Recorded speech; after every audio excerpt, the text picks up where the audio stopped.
Praise God. Adofo Nyankopon sha bebree. Ye Nyankopon ya banka se da wase se na nso so de ache yen. Odomfo ye da wase se wo hye ho ani onyam. Odomfo ye da wase se mo no kredie na otumidi aye kese.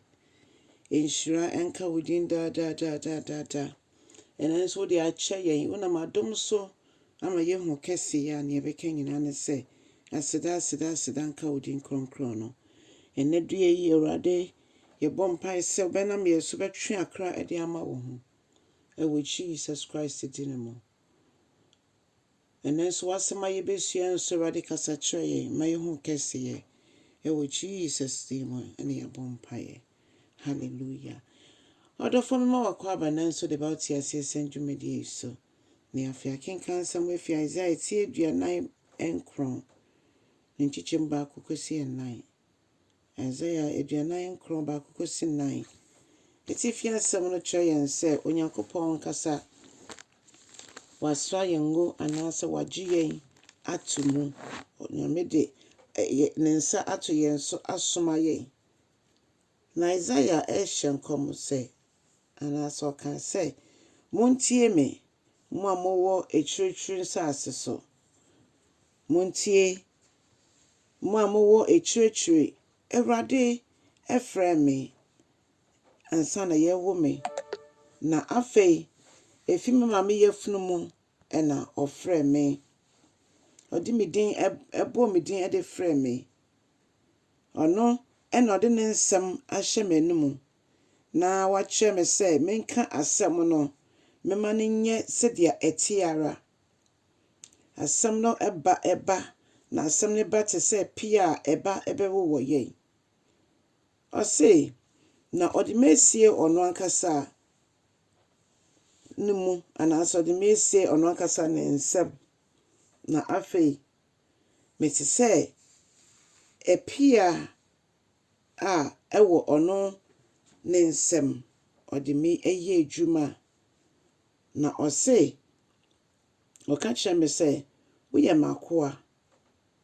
Israel na wodi ni onyam hye ebebre me na me bua ye kan se na Awurade me kura de me hu se medwuma mpo eso eni na me de me hu ato ma hu ode nso mpo ache na say Isaiah na nyame ka fa no ho no na ofa ne se on sem fata so nyame be ka sa fa no na se na so me de nyina hye wonsa Awurade sa wona wo ka de a ene me de me re nyina so hye wo mu odofo Onyankopon asem nie onyame pese ye de ye re nyina hye ne mu Awurade pese ye de ye ho nyina to no so Awurade pese ye hu ne so no kwa ne ye Awurade ene ye kra agenkwa o pese ye de ye ho to no so ya ho odin entimi enje yen ye nyansa ne nimde entimi enje yen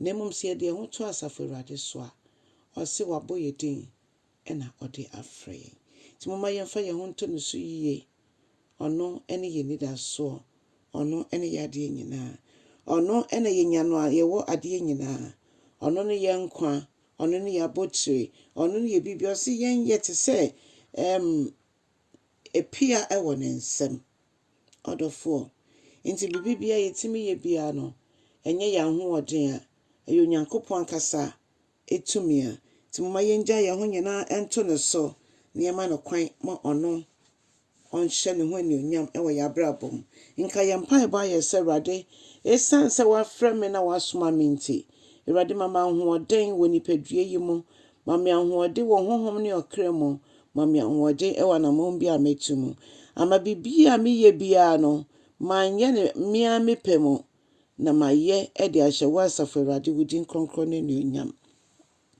onyame oso na okron no na semni adofo mama yemfa ye ho nto Awurade so oso na okron wade nyina mu yemfa ye ho nto no so ono na wasoma ye no no bema ye mu ahoden asafo no mu wasoma ye wo mu abonten so wasoma ye wo ho yenka nche Awurade se Awurade boa me na mentimi ye wadwuma se de ese na dan kwa ma woda wo ho de woni onyem mu a ye mu biara anye oyiraba Wone ye nidasoɔ ne yadeɛ nyinaa. Ɔdɔfoɔ na menim sɛ ɛnɛ da yi yɛma yɛn ho kwan yɛ Onyankopɔn ɔde yɛn bɛyɛ. Ɔnam yɛn so bɛma obi awerɛkyekyerɛ. Ɔnam yɛn so bɛma obi nkwagye. Ɔnam yɛn so ɛbɛka obi akoma atɔ ne yam. Ɔnam yɛn so ɛma obi benya dankwa. Nti ɔdɔfoɔ kyɛ asɛm no na ma obi anidasoɔ. Fa obi to wakoma so na ma no anidasoɔ wɔ Kristo mu. Efisɛ ne nyinaa nsa ayɛ nneɛma mu ayɛ den deɛ na ɔno koraa na ɔbɛgye yɛn. Nneɛma no deɛ mu bɛkɔ so ayɛ den. Nanso Asafo Awurade bɛkora yɛn mu ayɛ ho mma asɛm kɔsi sɛ ɔno Kristo Yesu ɔbɛfrɛ yɛn anaasɛ ɔba bɛfa yɛn akɔ. Onyame nhyira wo Yesu din mu. Amen.